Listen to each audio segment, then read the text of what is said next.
கோவை சித்ரா அருகே வந்த தனியார் குளிர்சாதன ஆம்னி பேருந்து தீப்பிடித்து எரிந்ததால் பரபரப்பு ஏற்பட்டது. ஓட்டுநரின் சாதுரியத்தால் நல்வாய்ப்பாக 30 பயணிகள் தப்பியிருக்கிறார்கள். இதுகுறித்த கூடுதல் விவரங்களை வழங்குவதற்காக நமது செய்தியாளர் தென்னிலவன் இணைக்கிறார். தென்னிலவன், இந்த விபத்து தொடர்பான கூடுதல் விவரங்களை பதிவு செய்யுங்க. நிச்சயமாக. அதாவது நேற்று இரவு 10:30 மணி அளவில் பாத்தீங்கன்னா திருவண்ணாமலையிலிருந்து கோவை நோக்கி வந்த தனியார் ஆம்னி குளிர்சாதன பேருந்து பாத்தீங்கன்னா கோவை அருகே வந்தபோது, அதாவது சித்ரா அருகே வந்தபோது பாத்தீங்கன்னா திடீரென அந்த பேருந்திலிருந்து டீசல் வாசம் வந்து வெளியாகி இருக்கிறது. உடனடியாக சுதாரித்துக் கொண்ட பேருந்து ஓட்டுநர் தாஸ் என்பவர் வண்டியை உடனடியாக ஓரத்தில் நிறுத்திட்டு உள்ளே இருந்த 30 பயணிகளை உடனடியாக கீழே இறக்கியுள்ளார். சிறிது நேரத்துல பாத்தீங்கன்னா அந்த தீயானது மளமளவென எரிய துவங்கி இருக்கிறது. உடனடியாக அங்கிருந்தவர்கள் தீயணைப்புத்துறையினருக்கு தகவல் அளித்தனர்.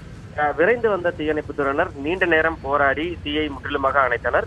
ஆனால் அதற்குள் அந்த தனியார் ஆம்னி பேருந்தானது முழுமையாக எரிந்து தீயில் நாசமானது.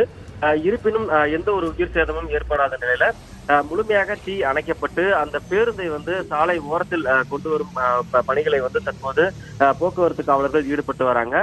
அதிகாலை 6 மணி அளவுல இந்த விபத்து ஏற்பட்ட காரணத்தினால மிகப்பெரிய ஒரு சேதமானது தவிர்க்கப்பட்டிருக்கிறது. குறிப்பாக இந்த தீ விபத்து ஏற்பட்ட பகுதி பாத்தீங்கன்னா அவினாசி சாலை, அதிக அளவு வாகனங்கள் செல்லக்கூடிய சாலை, கல்லூரி பள்ளி பேருந்துகள் செல்லக்கூடிய சாலை. காலை 6 மணிக்கு இந்த விபத்து இருந்ததுனால வேற எந்த ஒரு அசம்பாவிதம் நடைபெறவில்லை. தற்போது அந்த பேருந்தை அங்கிருந்து அப்புறப்படுத்தும் பணியில வந்து போக்குவரத்து காவலர்கள் ஈடுபட்டு வராங்க. தகவல்களுக்கு நன்றி தென்னிலவன்.